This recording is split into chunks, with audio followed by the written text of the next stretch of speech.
Hello and welcome to another video from Fantasy Football Scout.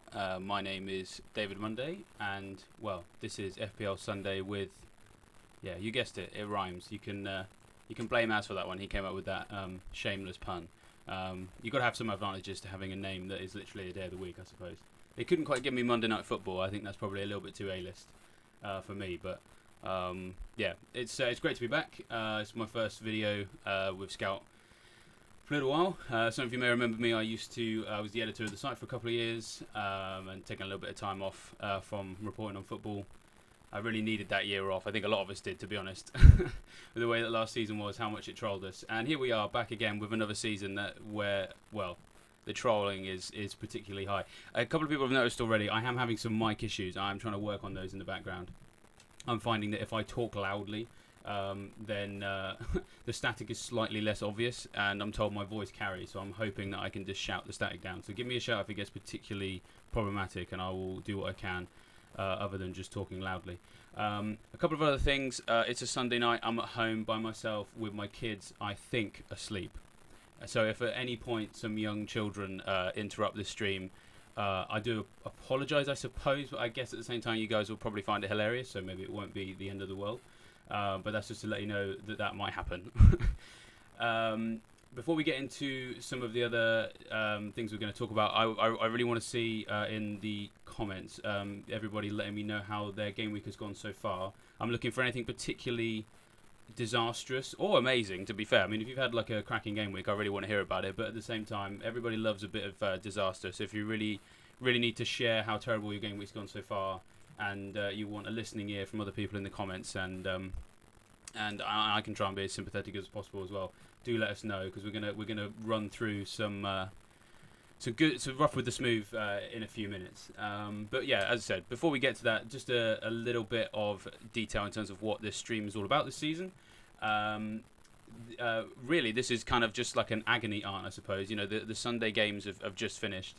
And I mean, I can see in the comments before I even came in, there's a hell of a lot of opinions on the game that's just finished, which was, I mean, wow, what a game. I mean, the Premier League really is back when you've got the two managers squaring up to each other and getting sent off is fantastic. So, you know, emotions are high, both from football perspective and from FPL perspective as well. So we really want to capture as much of that as we can.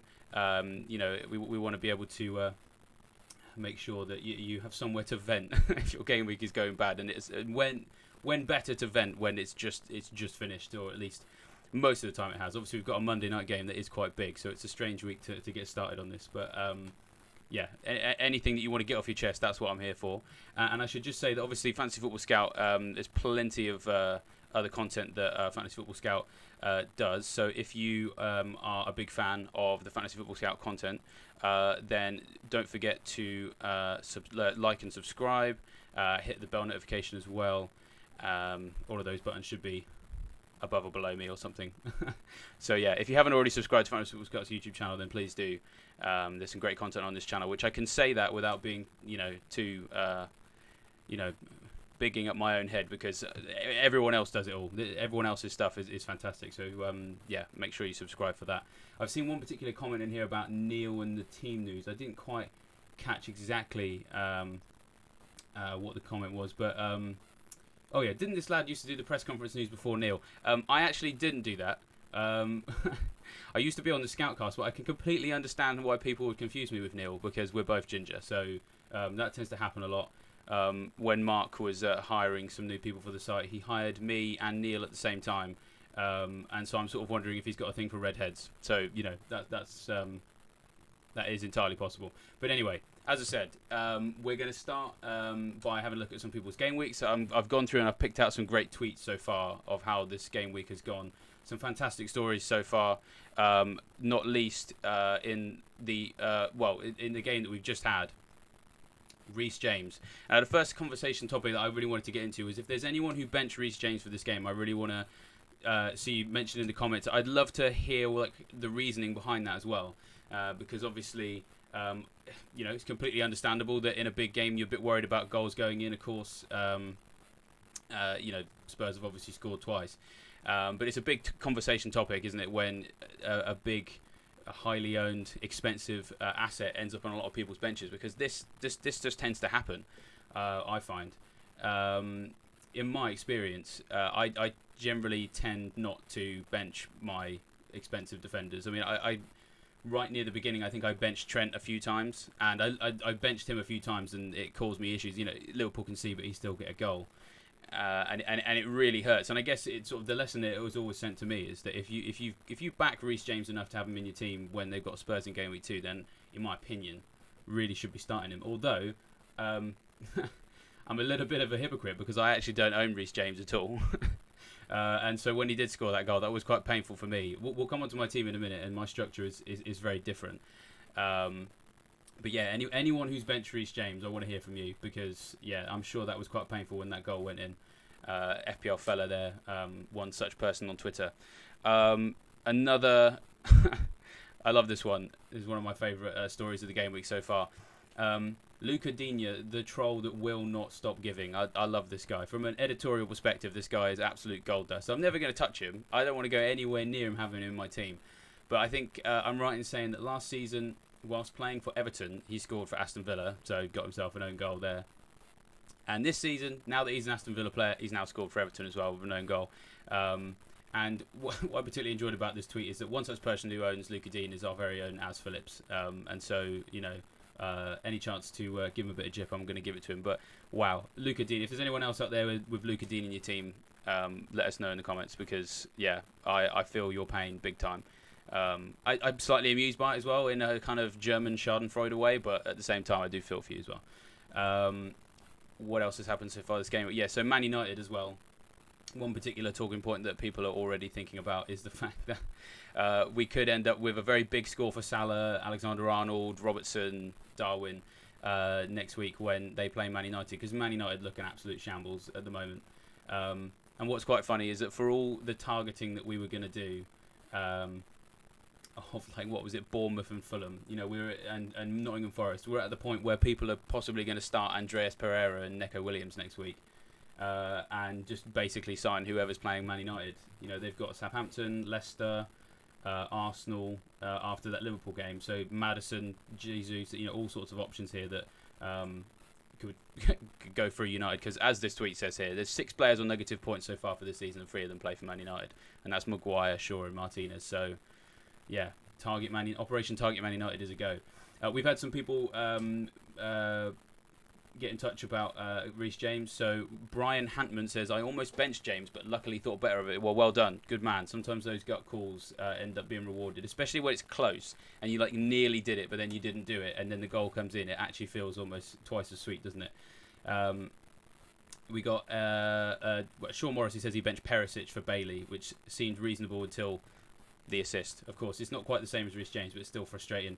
You know, it makes complete sense actually, to be fair, in that case with Perisic, because he obviously didn't start you know, the first game week, but obviously got the assist as well. That's a big pain. Matt Henley says benching Reece James wasn't silly, but benching him for Pereira or Bailey, etc. was. That's a good point actually. You know, if you are benching, you know, an expensive asset for someone who's a cheap player who may be a bit untested, you know, sometimes that is going to come back to bite you. That's a very good point. Who you're benching him for actually is quite a key part of that. So yeah, thank you to Matt for reminding us of that. FBL Focal apparently got Digne, according to Heikki New. Miles Smith also had Digne as well. His one-word response to revealing that is ugh. Completely feel your pain, man. So yeah, a lot of pain already. Khalid sold James and bought Zinchenko for a differential in his mini league. That's got to hurt. I mean, I've got to say, Zinchenko has looked really good so far. And I've got some decent information on Arsenal coming up that actually might make you feel a little bit happier about the fact that you've got Zinchenko, Khalid. But obviously, that Reece James goal is obviously really going to sting. Amazing stuff. Yeah, keep your sob stories coming in, and I'll read out as many as I can. And before we get in, well, I'm going to segue into the first sort of conversation topic, which is I feel like this always happens at the start of every season. You know, we're 2 game weeks in, and a lot of the time, the teams that are having an incredible time are teams that are just so random. You know, they've just got just really weird players in you just wouldn't own. And so Alex Emery here said, if you're wondering who is in the top 5k and why, this is my girlfriend's FPL team. She's captained De Bruyne, which, I mean, I should just say, inspired decision. I've already dug out Az for having Digne, but he captained De Bruyne and he hauled big time. So that's a great decision, right? But she captained him because he seems so nice and his kids are so cute when they had a McDonald's Happy Meal in that TikTok. And I've got to say, I've seen a lot of FPL managers in the various forums so far this start of the season, whether it's on Scout, on Twitter, or wherever, really frustrated by just going to work and just sort of like having to have a conversation with someone who really just doesn't care, and you know they're top of their mini league because they triple captained, I don't know, you know, João Cancelo or something, and just did something really crazy, and then you know they start really well. I'm in a work league now where I don't actually work in football anymore, so it means that my colleagues definitely make some really strange decisions. I was going to go through some of the people who are like above me right now in those leagues, if nothing else, just to make other people feel better about this, because it can be a bit demoralising when the people that you gave advice to at the start of the season are ahead of you, and they're like, "Oh, I thought you knew what you were talking about, and now I'm ahead of you. Wow, clearly I'm the expert now." You know. I'm in a mini league with someone who's bench Perisic, for example, but also has just a raft of other expensive defenders, which makes you wonder, well, why do you have all of those defenders? For example, I've got people who are starting Archer in my mini league. I've got people who are benching Reece James. I've got people who own Marcus Rashford. All sorts. It's just absolute reprobates of FPL, and somehow are still doing okay.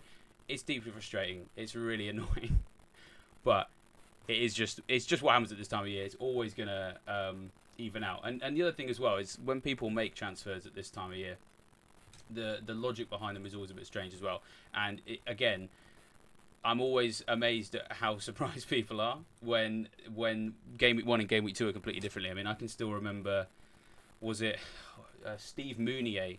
About 5 years ago, came in, scored an opening day brace or hat trick for Huddersfield against Crystal Palace, and that was about it. Well, after that point, he did nothing else. So everyone signed him for Game Week 2, and he was shocking. And then only look at this season. Haaland, for example, went from topping the league for shots in the box in Game Week 1 to having fewer touches than Foden had FPL points this week. Mitrovic looked like a world beater against Liverpool and then missed a penalty, and apparently quite a frustrated performance against Wolves, despite him looking so good against Liverpool. Forest, by the way, looked like terrible against Newcastle, but I've watched the West Ham game today and I thought they were really good. The way they played out, quite a smart and savvy, well-deserved win over West Ham. I just think they deserved that win, but you wouldn't have predicted that off the back of Game Week 1, and it just goes to show that we just got to be, well, as Magic Man Josh has just said, you just got to be patient at this time of the season. Right now the data that we have to make all these decisions is kind of all over the place. It's very chaotic because you just don't really know what the controls are, to use a kind of experiment analysis.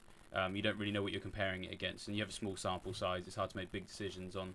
It's the season is in an embryonic stage. And that's just how it always is. I mean, I can't really remember a season where it hasn't been like that. Where there hasn't been some guy who absolutely lights up Game Week 1 and you never hear from him again. As Magic Man Josh said, let's be patient.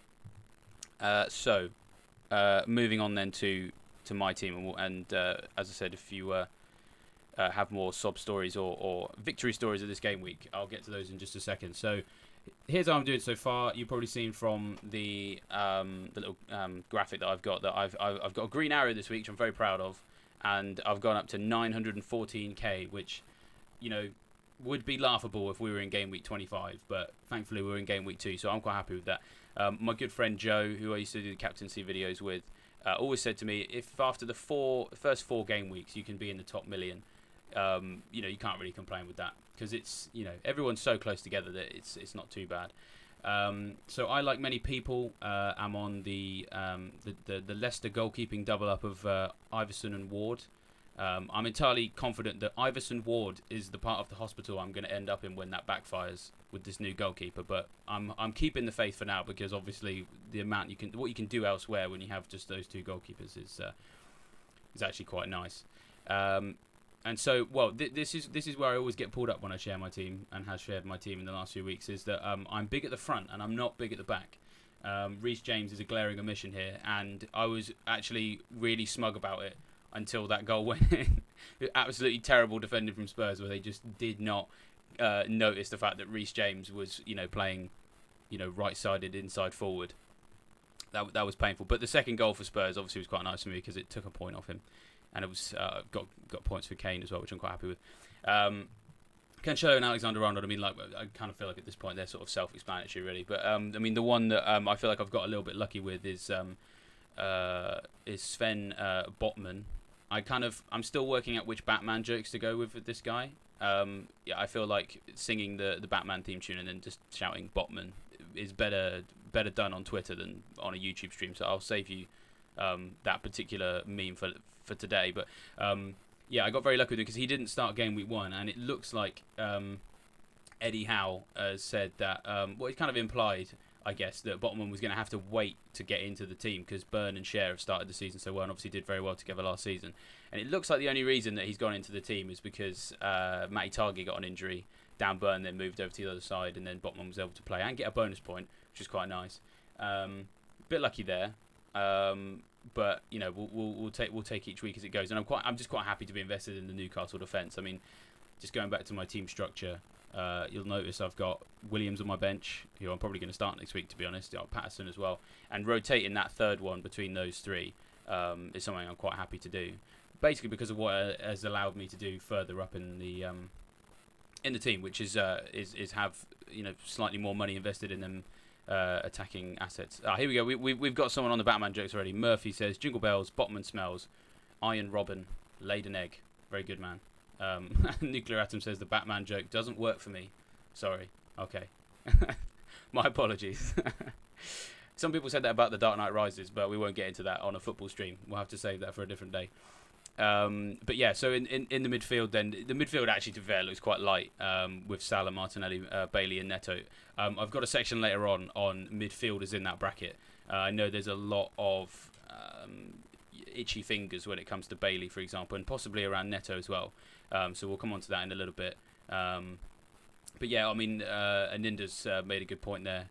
He said that his biggest mistake is that he went Saka over Martinelli last minute. He feels like ripping his hair off, which I completely empathise with. I mean, that is frustrating because actually, to be honest, if you ignore their prices at the start of the season, you would have probably put them on relatively level pegging in terms of what you felt their attacking potential was, with a probable slight favour in the direction of in the direction of Saka. I mean, he's sort of slightly more established in the team in terms of starting anyway, and for that to have backfired, that's quite frustrating. Again, a section later on possibly a reasoning behind that, which actually might make your life easier. And if you're wondering about making a switch from Saka to Martinelli and worrying if it's sideways, it might not necessarily be. So while that's frustrating, there are possible ways out of that. The Batman jokes are coming in thick and fast now. Loving this. Harry Bain to the rescue. So yeah, clearly Reece James thought darkness was his ally, but actually, Harry Kane was moulded by it clearly and got that late goal. But Nuclear Atom says save the Batman jokes for movie Monday. Well, I mean, I'll have a chat with Fantasy Football Scout if they can let me have a stream tomorrow night about movies. Well, we'll see. I'm not optimistic, but it's a possible 75% chance I'll go with. But yeah, anyway, so the forward line is something that I'm quite happy with. I believe that Gianni has something similar to this as well. I know that he was in it's called a 3.5 million. I've got my 3 premiums in Kane, Haaland and Salah, but then Jesus is the half because he's sort of an expensive mid-priced or a cheap premium, however which way you want to look at it. It didn't really go very well for me this front three in the opening game week because Haaland delivered but Jesus didn't and Kane didn't. But I mean, boy, did Jesus absolutely bang this particular game. I think we kind of all expected it was going to come eventually, and actually Leicester, it's not too surprising it's happened there. Listening to Sam Martin actually on a Spaces the other night, he obviously goes and watches Leicester every week, and he was a little bit concerned that Arsenal were gonna turn them over, and offensively, obviously that's what happened really, and this Arsenal team is looking really nice.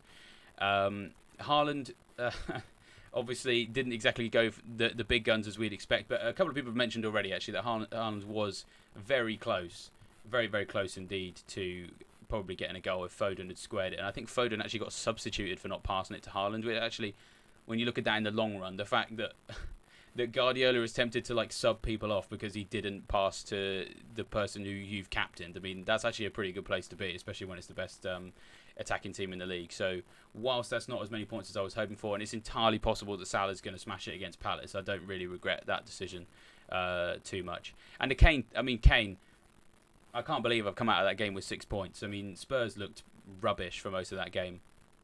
Kane even went through, had a chance, but the curse of Stamford Bridge, or at least Spurs' curse when they play there, clearly possessing him, because that shot was rubbish. And then in the end, I mean, I'm going to say it now, it was a jammy goal. I mean, I kind of don't really know how it wasn't a foul on Cucurella for having his hair pulled.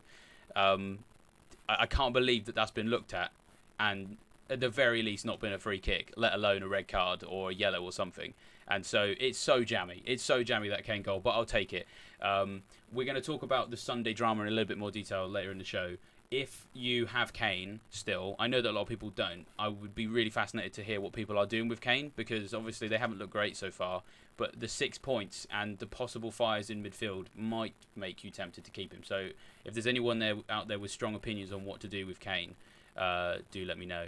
A couple of other people. Matt's saying that Kane's on for 2 bonus, actually. That really is flipping jammy, especially with that missed chance. I'm being told by Tessuela Pele, if I pronounce that correctly, that I need to transfer out 3 players. I would love to know who they are, because I actually have 2 free transfers for Game Week 3, and so could make 3 changes if I wanted to.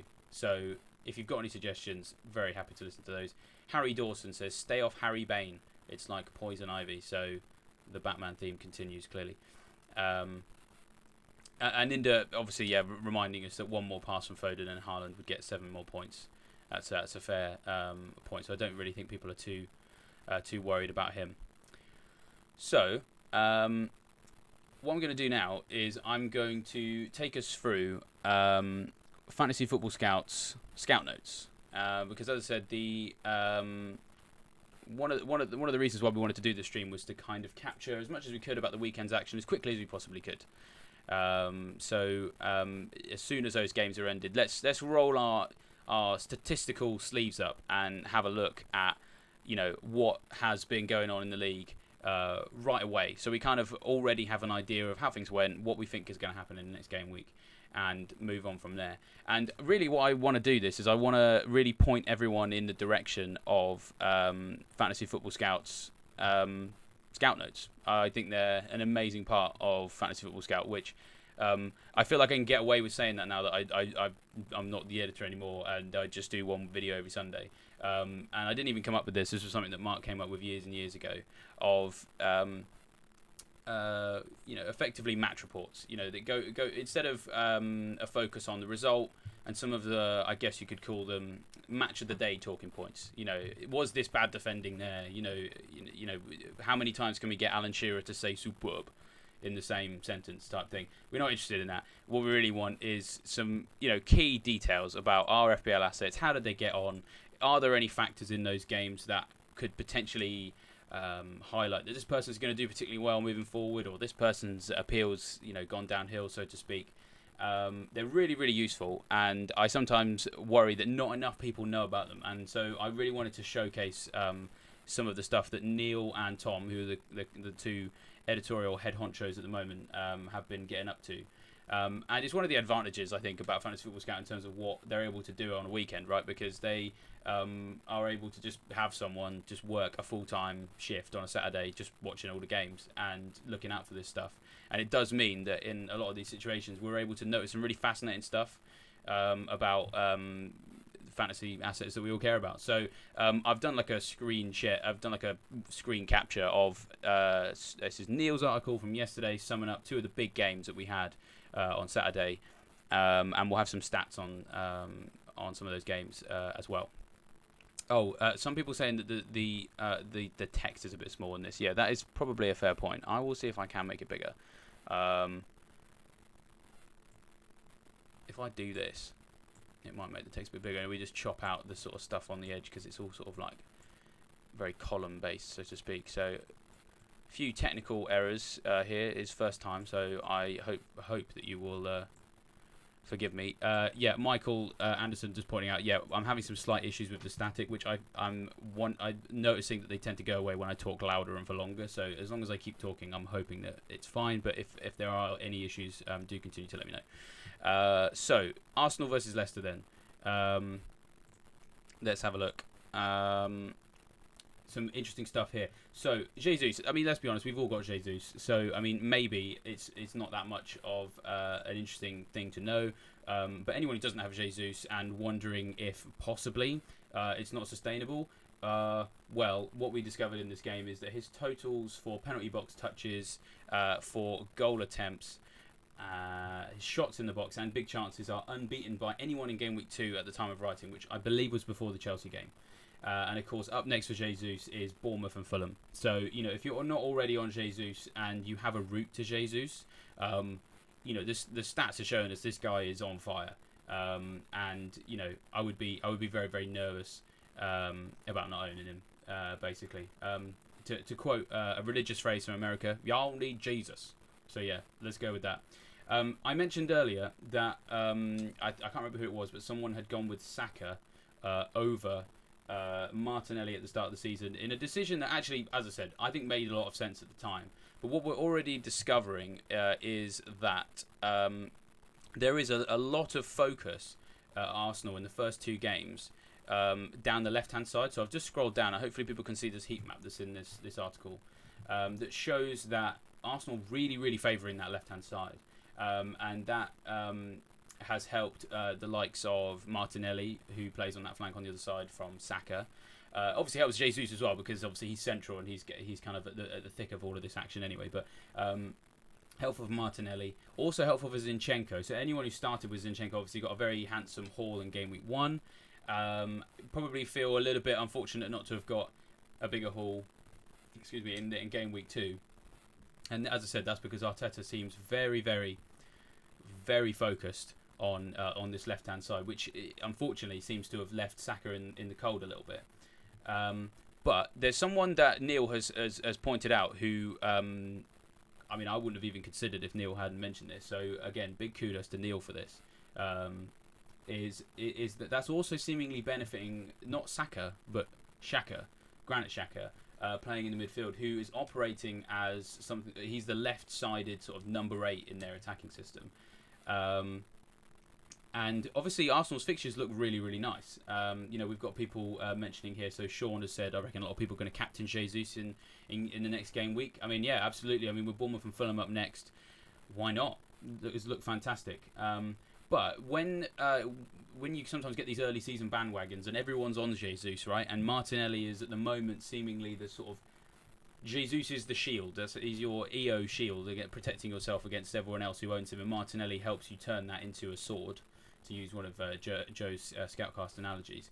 But if everyone starts lumping on Martinelli, you might even need a third option. You might even need a third Arsenal option if they're looking that good. And Xhaka is only 5 million.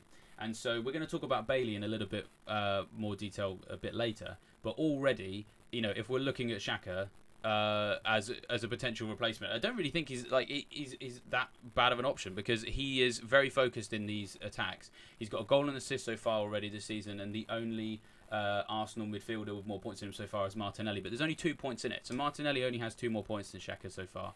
Obviously, Jesus is miles ahead. But if you are looking for an out from Bailey, I mean, Xhaka, I can think of worse options, and seemingly nailed on as well. So, I mean, if people are frustrated about the fact that you don't even know Bailey's going to play, Xhaka is going to play, and seemingly benefiting from this this sort of lopsided attack. And there's just a couple of quotes in here as well. That this is the other advantage of these scout notes, is they're able to collect up a lot of post-match information. So, for example, Xhaka saying, I've got more freedom to go up and down now. I know I can do that. I have a lot of freedom from the coach and from my teammates at the moment. I'm very happy with everything is going. Arteta pointing out that Granit is arriving in the box and he should have scored last week, and he could have scored 2 today because he had another header, and that's what we need. So really exciting things to notice there. I mean, we're going to talk about Josh Da Silva in a little bit, and sometimes when cheap midfield players get some decent points towards the start of the season, a lot of the time I'm a bit concerned about sustainability. And we are only 2 game weeks in, so yes, the sample size is small, but there is a lot to like here about Xhaka. Although, P. Macker has made an excellent point here, actually. Xhaka is a red card waiting to happen. Vieira, for me, soon is he's in the squad. I mean, that's a fair point. We should probably mention that Xhaka does always come with a red card warning. But, well, if you're prepared to take that risk, then, you know, might be worth a try. But yeah, as I said, some fantastic observation there from the Arsenal game from Neil, which is always worth paying attention to because he knows his stuff. Erling Haaland then had fewer touches of the ball than Phil Foden, got FPL points in Gameweek 2. However, he wasn't completely anonymous. So then this is just a handy thing about the notes that we've got here. Is that, you know, he still managed to have 2 shots on goal. Would have had an open net to tap it into if Foden wasn't so selfish from that narrow angle. Was also in tap-in territory for Foden's goal as well. So in the future, you'd like to think maybe he could square that. And of course, still has that assist potential because he's the spearhead of a particularly potent attack. The other thing as well, of course, is if anyone is worried about Haaland, there's probably not many of you. You're probably annoyed he didn't get as many points. But the other thing is that when you consider the way that the Bournemouth game went, you know, obviously playing against a low block there, and it wasn't really playing against such a low block against West Ham. A little bit more adventurous are the Hammers going forward against Man City. Whereas, of course, Bournemouth had every right to just sit behind the ball. Newly promoted team against the champions with one of the best strikers in Europe. Naturally, they would try and compact that space. And when you look at some of the Man City fixtures coming up, you'd like to think that some of those teams would be slightly more open.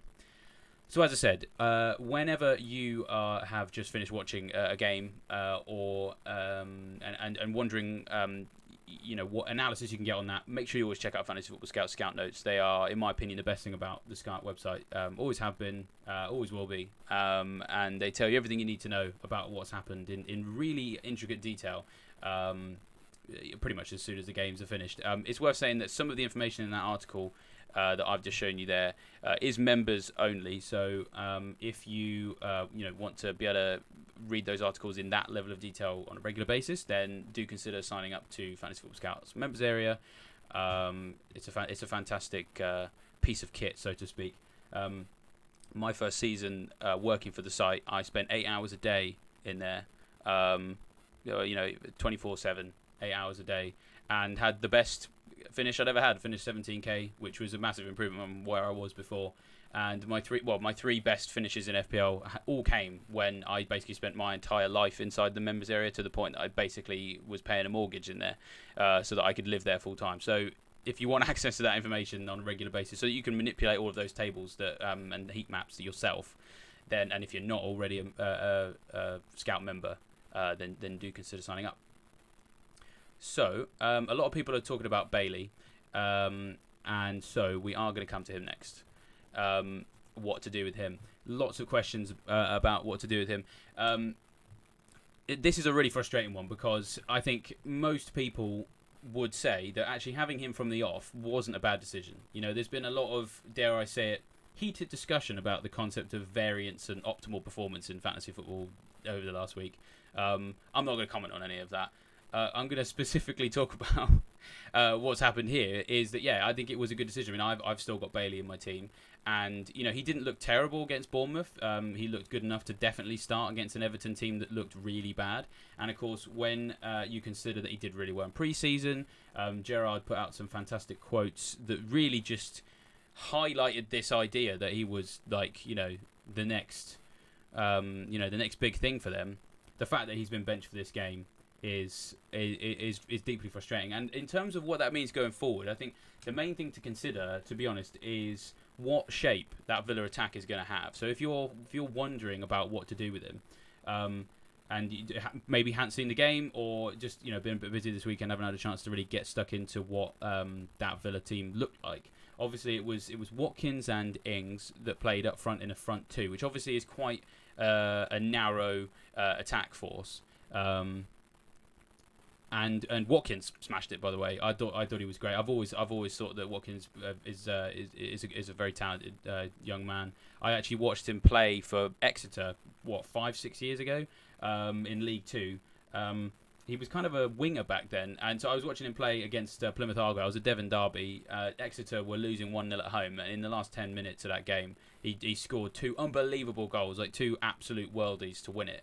And ever since then, I've had a very keen interest in his career. So very, very happy to see that he's played very well against Everton. Got 2 assists, I believe. Danny Ings, I mean, let's be honest, that finish for that first goal was so good. The thing about Ings is that you never necessarily know how often he's going to shoot, but when he does, his finishing is just insane. Like I think it's his XG on target. So it's when he gets a shot on target, it's quite often like ludicrously difficult to have got it on target, but he's got it on target anyway. And the way that he knocked that goal in, I thought was fantastic. And so you've got the situation now where if Gerrard is, because obviously he didn't score against Bournemouth, which is a big disappointment. When of course they bench one of those 2 strikers, he's played both of them against Everton, and it's worked well. They've won the game. Gerrard's probably thinking he's probably going to do that again. And so, in terms of all the different positions that he can fill, I mean, even more frustrating for Bailey owners is the fact that Emi Buendia came on and looked fantastic as well. So there's another name to come in. Oh. Incredible timing. John Cahill said exactly the same thing. Buendia looks sharp. Might finally get a look in if Coutinho's injured. Yeah, fair point. Buendia's looking good as well. Bailey obviously is more of a wide man, and that makes sense if they're playing a sort of 3-man attack with 1 centre forward and 2 wingers. But if they're playing with these 2 centre forwards and Buendia's looking really tidy behind them, and they've got a couple of those other central midfielders as well, it wouldn't be too shocking if Bailey isn't going to play. In the next one. So I completely understand why people would want to be moving him on. In terms of people to move to, Idar has made a good suggestion of talking about Rodrigo. Now I've got someone else I'm going to throw into the mix. I'm going to talk about it in a little bit more details. Possibly Jack Harrison at Leeds as well. There's some Leeds midfielders that actually look quite nice. We've already talked about Xhaka as well. I haven't decided exactly what I'm going to do with my transfers for next game week, but I can think of worse moves than Bailey to Xhaka. But anyone who's worried about selling Bailey, I are thinking about doing it. I think when you consider that situation at Aston Villa and just the nature of what that attack's had to look like, I'd be a bit nervous about him starting games. And Nuclear Atom said there Bailey could be an impact sub. He's obviously someone that can inject a bit of pace into the game, maybe when the other team is tiring. Because you've got to say that people like Watkins and Danny Ings are the sort of people that quite good at bullying the defenders ready for Leon Bailey just to come on and really make it difficult for them. So selling Bailey, I think, makes complete sense. Now a couple of alternatives. Just a couple of other people in the same price bracket. So before we come on to those Leeds players, I'm just going to have a look at Pedro Neto. Not as a replacement. Don't worry, I'm not sat here saying get Pedro Neto for Bailey, because to be honest, I'm thinking about selling Neto myself. But I wanted to, once again, if I can do it just briefly without sounding too much like a bit of a marketing hack or anything, I want to go into the Fantasy Football Scout Members Area again and just show people what they can do with that in the aftermath of a game week to kind of work out, you've got an asset who you're a bit nervous about, blanked in the first 2. What am I going to do with him? When I'm in that situation, what I always do is I come to this section of the Fantasy Football Scout Members Area. So as I said, if you don't have this already, do subscribe. It will transform your FPL ability practically overnight. I always come to the matches part of it, and I have a look at what they did. And I haven't actually done this for Neto yet, and I've been quite busy, and I figured, well, I'm doing the stream later. So what I was going to do was I was just going to go into the Wolves-Fulham game and just have a look and see if there's anything in there that gives me an indication that I need to sell Neto. Or is there maybe some information there that tells me that Neto actually didn't do too bad, and I should probably hold him for the next one. All sorts of great stuff in here. Average position maps. If I want to, I can probably find out what his touch map was. So let me know, by the way, if what I'm doing you can't see, because I've obviously had to screen grab this. Where's he gone? Pedro Neto, in terms of what his heat map was. You look at that and there's quite a lot of stuff going on the edge of the box, but also quite a lot of stuff going on in deep as well, which is a bit nerve-wracking for me. The other great thing I love about these maps is the XG shots. Love this, right? And what we've ascertained there is Pedro Neto actually didn't have a single shot. So already I'm thinking, oh, okay, well, that's not good. Maybe I do need to sell Neto. Scrolling down a little bit, you can assess who's done what in that particular game. And we can see here that Mitrovic obviously finished that game top for shots. And the Wolves player with the most shots in that game was Hwang and Neves on 2. But only one was in the box. Neither one had a big chance, and only one of them got a shot on target. And so then let's have a look at Neto then. Yeah, no shots. Well, as I said, live reaction you're capturing right now of me thinking maybe I need to sell Pedro Neto. Neto does sometimes have assist potential though, so I'm now just checking whether or not he was particularly creative in that game, and have discovered that no, he wasn't. One key pass and one big chance created. Again, not particularly exciting. And finally, his expected goal involvement, Neto, 5th, but 0.2. Not very good at all. So, as I said, that's often what I do at the end of a game. Is to head into that section of the site and work out a little bit, because if I've not seen the game, because I mean, if I've seen the game, I've probably got a greater idea. But as many people know, if you're watching these games, or well, not watching them, I suppose, in the UK, we've got that blackout, haven't we, for 3 p.m. games. So it's very, very difficult for us to really assess, everything, unless of course we've been to the game, or maybe got an ITK friend who's a season ticket holder at Molineux, something like that. I don't really have access to either of those, so the Fantasy Football Scout members area, very useful for that sort of thing. And as I said, you guys have just witnessed live footage of me realising I probably need to sell Pedro Neto, because he really isn't doing very much at the start of the season. And so, in terms of what I might do as a replacement then, I've already talked about Leeds midfielders. And so what I'm going to do now, one last thing, if you bear with the shameless advertising I'm doing here for Fantasy Football Scout, is just to have a look at players who have done particularly well at the start of the season. So what I'm going to do is I'm just going to select Rodrigo and Harrison, because they're people that are taking my fancy so far, and see what they've got up to so far. And actually, I quite like the look of what they've achieved so far. Leeds actually have some fixtures that are actually pretty good. And what's really nice about Harrison is that he, so far, has had the most key passes of any player in the Premier League so far, which is incredible. Especially when you consider that all the talk seems to be about Aaronson, because he obviously looks very bright and on the ball. But actually, Harrison's posting considerably better attacking stats than him. 10 key passes so far, 3 big chances created. Looks very, very exciting. Rodrigo also a good shout as well. Obviously, he's had that price rise. Bamford injured, actually. So, well, I say injured, sorry. He's gone off with an injury. He's flagged. He might not play next week. Rodrigo sort of plays behind him, but is kind of a second striker. Always really sort of has been for Leeds. But obviously, playing in that deeper role on paper has afforded him the luxury of being a midfield player now, and might play up centre forward in game week 3. His stats are looking very nice. 7 shots in a box, 2 big chances in total, and 4 shots on target, and of course has been bringing in the points as well. So Jack Harrison is looking, in my opinion, so Jack Harrison and Rodrigo both looking very nice, and Leeds seemingly good attacking nick and decent fixtures as well. So appreciate their sort of slight jumps from Bailey. But, if you're moving a bit of money around, I sort of feel like in game week 3, if you're relatively plugged in and you haven't had to make that transfer of Kane to Haaland for game week 2, possibly sat there with 2 transfers, could do a mini wildcard with 3, actually rearranging a little bit to go from Bailey to one of these Leeds midfield players, it's definitely worse moves. And as I said, I'm just going to chuck him back in there again. Granit Xhaka, also a possible option as well. The one person that it seems to get a lot of traction at the moment is Josh Da Silva, because obviously he's scored 2 goals so far, so 2 in his first 2. With the best of respect, it was only Man United, wasn't it? It was only Manchester United who are just sort of a mid-table, mediocre team these days. So, maybe we've got to take that with a pinch of salt. Leicester's defence not particularly amazing either. So, I mean, I can understand why there's a lot of thought here. I can understand why people are going for this, because he's cheap. He is in form. He to me is the Mounier. He's the guy who all the sort of so-called casuals, that guy's girlfriend, for example, who captained De Bruyne because what was it, that his kids are cute.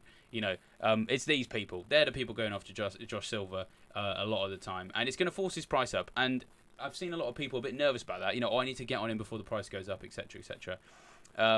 But to be honest, I'm really happy for these sorts of players to get bought up at this stage of the season because I don't really know how sustainable that form is. And everyone plays this game very differently. I mean, there's very high performing managers. I mean, Mark Sevens is a classic one on this. If there's a player that he wants and they're going up in price, he's going to get them on Sunday night because team value is really important for his particular strategy. And to be fair, I think it should be important for most people's strategy. I'm a little bit different. I don't like to be rushed into my decisions, whether or not that's fantasy football or real life. And so when I spot someone like Josh Da Silva racing up in price, I'm like, okay, fine. I'm glad that you went up in price before, like 5 days before Friday, because now I don't feel like I need to sign you. And the reason why, sorry, I was a very long-winded sort of context of these particular stats, is that at the moment it does look as if Josh Silva is hugely overperforming his stats. So if we have a look at his goal threat so far, so he had one shot against Leicester, goal. He had one shot against Man United, goal, right? And of course, anyone who watched that game will know that if it wasn't for David De Gea sort of, being a bit butterfingers, I guess again, if it wasn't for that, that's not going in. So, 99 times out of 100, that shot's not going in again. And as I said at the start of this little section, it's only Man United, isn't it? They've already played them. So, moving forward then, he's only going to play De Gea one more time. And so I look at 2 shots in 2 games and 2 goals, and it just screams unsustainable to me. And then anyone who's particularly into their modelling, XG is not particularly exciting either. A lot of numbers on that table. Apologies if it's a bit too small. I will try and read it a bit louder. So his XG expected goal involvement. So that's his combined assist potential and goal potential basically for the Leicester game was 0.07.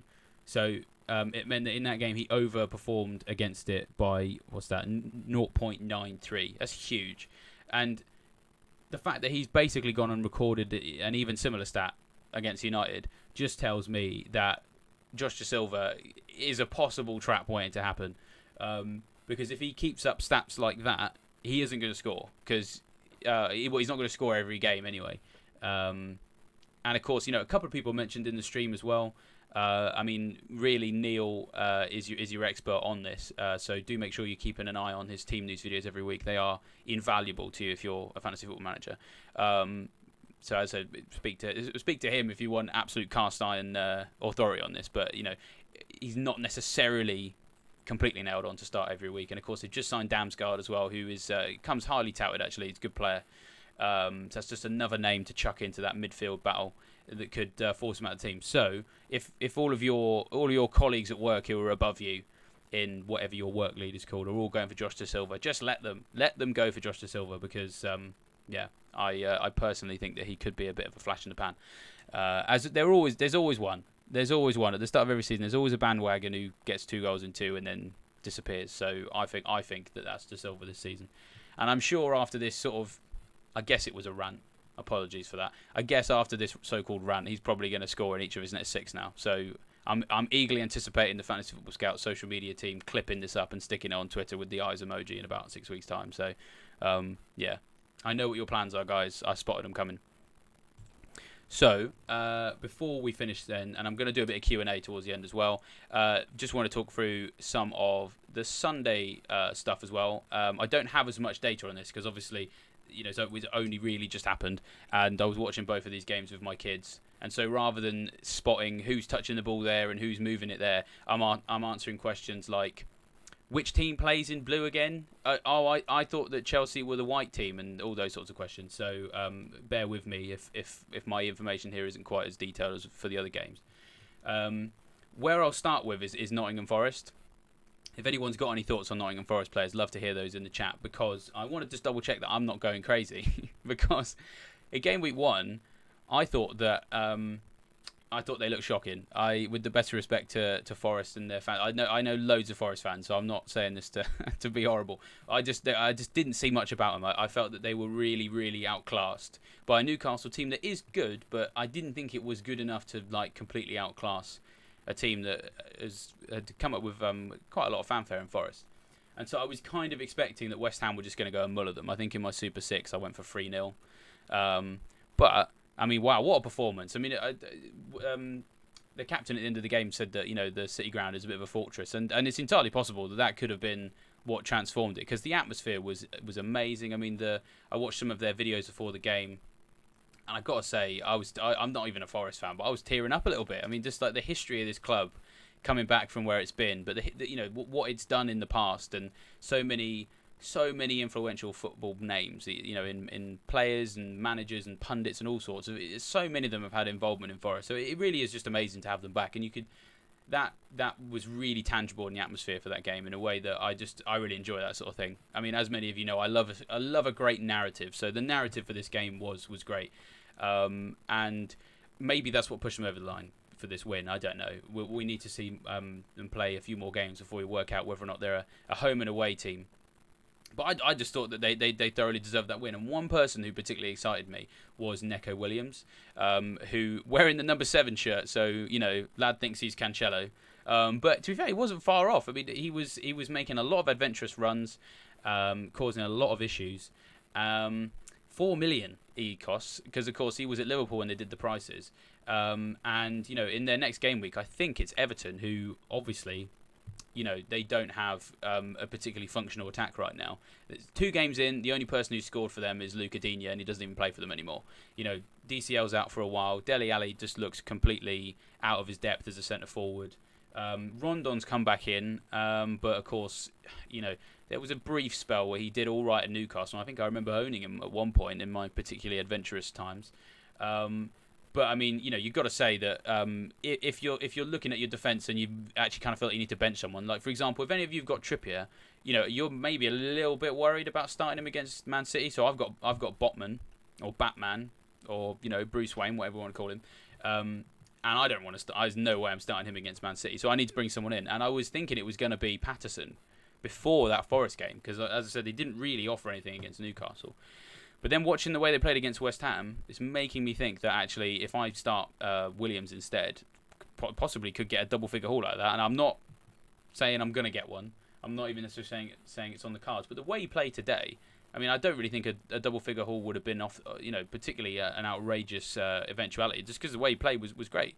And so just the advanced positions he was taking, and when you think about the fact that he was basically an understudy to Alexander-Arnold, he kind of seems like... Well, he quite literally is a Poundland Alexander-Arnold in a way, in the sense that he's a fullback with sort of questionable defensive credentials, but is quite enthusiastic about getting forward, plays for a team with the worst defence and costs about half the price. That's quite literally the definition of a Poundland Alexander-Arnold. So that's what he can be. And so rotating him in for this with this Everton game, I think after what I've seen today, I think that's something that I'd happily do. And I think that Gianni actually started him. I think I saw a tweet saying that he'd started Williams for that game, which is, I mean, that's brave, because as I said, I thought that West Ham were going to go through them. So fair play Gianni for that particular decision. Clearly the trailblazer once again, because as I said, I think I'm going to start him. Nuclear Atom says that Williams is going to be this season's Lundstram. Well, I mean, yeah, he's still there. I'm a man who clearly likes my history. Probably a little bit too much. So the Lundstram is never coming down. Neither is my Dalek, by the way. Can he be this season's Lundstram? Well, I mean, it's nice of you to say, Nuclear. It's nice of you to to kind of try and bring this back to the Lord himself. I don't want to go as far as to agree with that just yet. We'll have to see. The thing about Lundstram was, I think he was kind of like the cross between a cheat code and a glitch, because he just never played defence in his entire life. Like someone just made a bit of I think a possible bit of an error in there. And even Sheffield United fans were like, he won't play. Fantasy Football Scout, of course, we were very insistent that he would, and of course he did, and the rest is history. But Neco Williams isn't really a midfielder, although to be fair, I've already called him a budget Alexander-Arnold. I mean, effectively he's basically an inside forward, isn't he? So maybe he could be. If he becomes this season's Lundstram, then I will remember this stream, Nuclear Atoms. I'll remember that, and I'll make sure I give you a shout out for that comparison. So yeah, that's the Forest game. Although, yeah, good point here actually from Ninda, saying that they were very unlucky. They were very lucky not to concede today. West Ham, criminally unlucky. And Justin saying, obviously West Ham, hit the post. Yeah, it's a fair point. West Ham probably could have come out of that game with a goal or two. Yeah, I can't disagree there, but I still felt the way that Forest played, the fact they've come out of that with a 1-0 is deserved at the very least. In a goal with a goalkeeper like Dean Henderson, his stats are always fantastic. When he was the Sheffield United goalkeeper, his XG prevented was always very good. So that's the XG score of shots that he was saving. He was very good at saving high XG shots, which meant that he was a useful FPL asset, as we all remember, because he was conceding a lot of chances, but not as many goals, and of course racking up the saves as well. I don't to hand have his stats from today in terms of how many saves he made or what bonus he got. So if there's anyone who knows that information and can help me out, please put it in the comments, and I will make sure I forward it on to everyone else. But one thing I will say is, I think people were talking about Henderson at the start of the season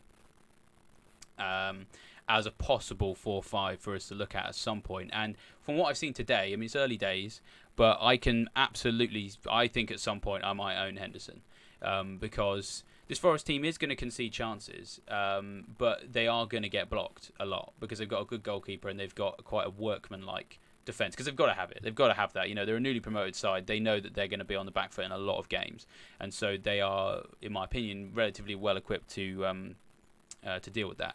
Here we go. So Nuclear Atoms absolutely on it straight away. 3 bonus points, 1 save, 1 yellow. I mean, the bonus points, fantastic. I'm surprised by the 1 save, but generally speaking, like, he is a good goalkeeper in a rubbish defence. Like, that's kind of what you want. Is you want a goalkeeper who can make lots of saves for a team that's going to concede lots of chances.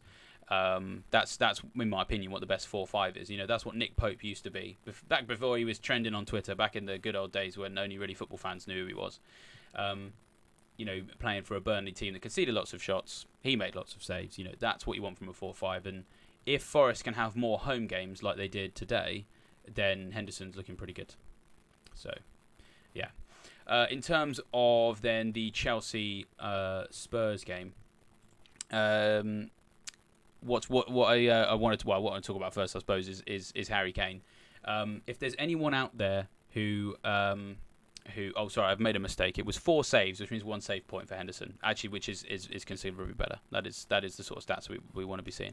If there's anyone else out there who's got Kane like me and is a little bit worried about what they're going to do with him, I really want to hear what people are going to do with Harry Kane, because I've got to say I've not been impressed with him so far.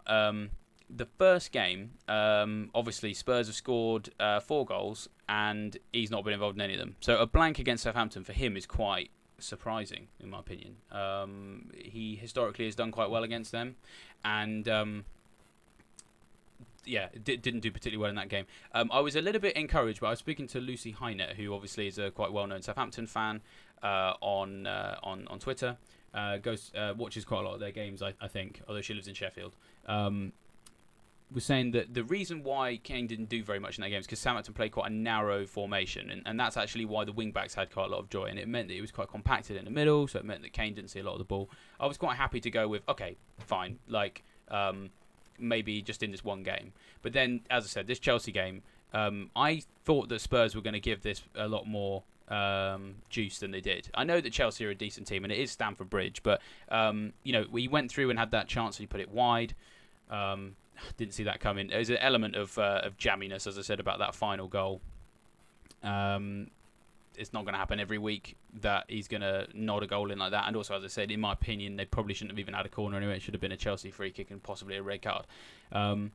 Looking forward, I am nervous. In terms of his fixtures, Wolves at home, Forest away, West Ham away, Fulham at home. I mean, they are nice fixtures, and I probably will hold him.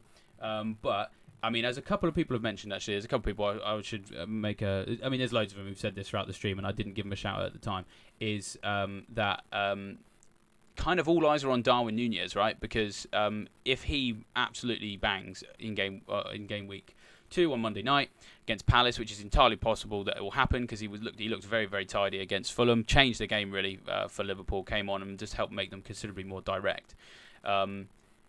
I think he can be good this season. I think he played 39 minutes in that game. He finished it second for XGI, but of course Mitrovic had a penalty, so he was never going to outstrip that. But he finished top for shots in the box, big chances, shots on target. So great player, clearly. And if he does well against Palace and then it's United, then I'm going to start getting a bit itchy about that, because I feel like I'm going to want to own Darwin for the United game.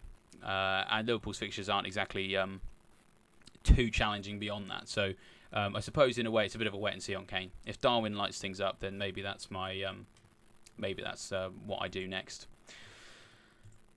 So I'm going to go for just another couple of minutes, probably another 5 minutes. I appreciate I started the stream a little bit late, so we'll try and finish a little bit late as well. If you have any questions about what you're thinking about doing for Game Week 3, then stick them in the chat. Alternatively, if you have no questions, I will not be offended. I appreciate that I'm not a Mark Southerns or a Fabio Borges, so you're probably not coming to me for, the top level advice. But if you do have any questions, I'm happy to answer those. While I'm waiting for any questions to come in, I will just remind people, if I can get this button to work, that if you like the Fantasy Football Scout content, then don't forget to subscribe to our channel. Don't forget to hit the like button for this video if you'd like to see more content like this. As I said, we're hoping to do this every Sunday evening after the games to sort of capture your distress or your victories in the aftermath of the games.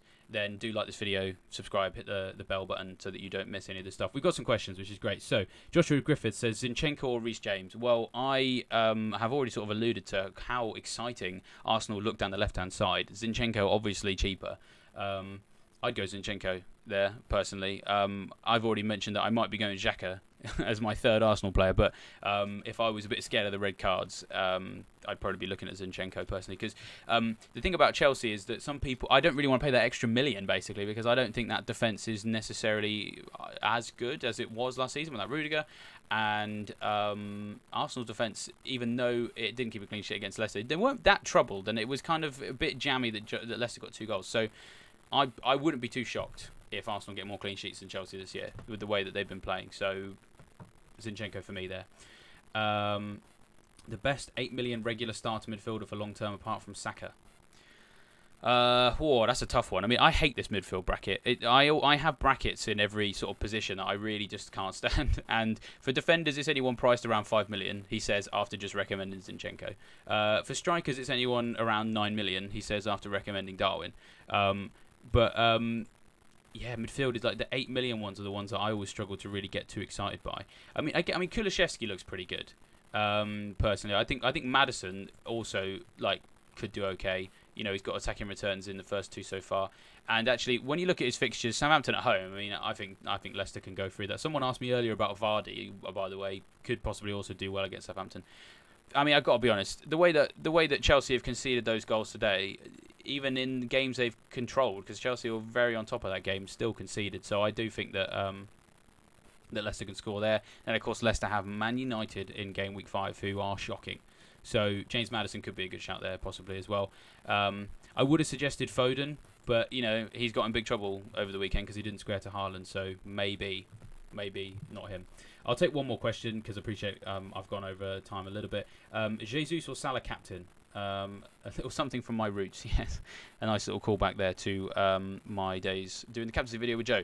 For Game Week 3, I mean, I've got to be honest. I can't remember my bus team. Who did I pick as captain? I didn't pick Jesus. I did pick Salah. But I just think we'll see how Salah gets on against Palace, because obviously he looked a little bit out of the game until Darwin came on against Fulham. But that Man United defence looks dreadful, and I don't know how they turn that around in the space of 8 days. It makes the Rangnick days look like the halcyon days. It's insane. So I think Salah's going to be heavily captained. So I think I'm probably going to go with him. But it was close with Jesus. He does look on fire. Where I think I'm going to captain him is, I think it's possibly Game Week 4. I'm just double checking. Or is it maybe Game Week 5? There's a couple of game weeks coming up when I looked at the ticker and felt, you know what, Jesus is my man for that one. So, yeah, I think it's not going to be too long before Jesus is very, very heavily in the captaincy conversation for each week. Bjorn Peterson just adding that Gundogan, possible option in the 8 million bracket. Of course, he's 7.5 million. It's unlikely that we're going to see him return to the days when he was playing false 9. For City, because of course he was doing that in the season when they didn't really have a starting centre forward. Now they have Haaland, but of course he did score, got an assist from Haaland, so could do quite well. I appreciate loads of questions have come in, but as I said, I was aiming to do this around an hour. I've been doing it for an hour and 5 now, so without wanting to keep you all for too long. And I appreciate there's other streams as well that people might want to watch. I am gonna wrap it up. There. But as I said, if you've enjoyed this particular show, then please leave a like and please subscribe and hit the bell button so you don't miss these in future. If you have any suggestions, any feedback for stuff that you'd like to see us do more of, as I said, I've mentioned that I know that there is some issues I need to resolve with my mic. If you have anything else you've spotted that you'd like to mention, please do. Don't be afraid of getting in touch. We like to hear from people. And it's worth saying actually that I'm on my own today, but I have in the possible pipeline that I might invite a few people onto this stream to share their highs and lows of the game week and give their opinion on some of these talking points. So if there's anyone who you particularly enjoy listening to or seeing the face of, or rather seeing them from the shoulders up, so to speak, then yeah, do let me know. If there's any guests you'd like me to get on, I will have a chat with them and check with my scout employers that I'm allowed to have them on the stream, and then we'll go from there. So yeah, thanks everyone for joining. It's been good fun talking to you. It's been a fantastic first couple of weeks of FPL, as I said at the top.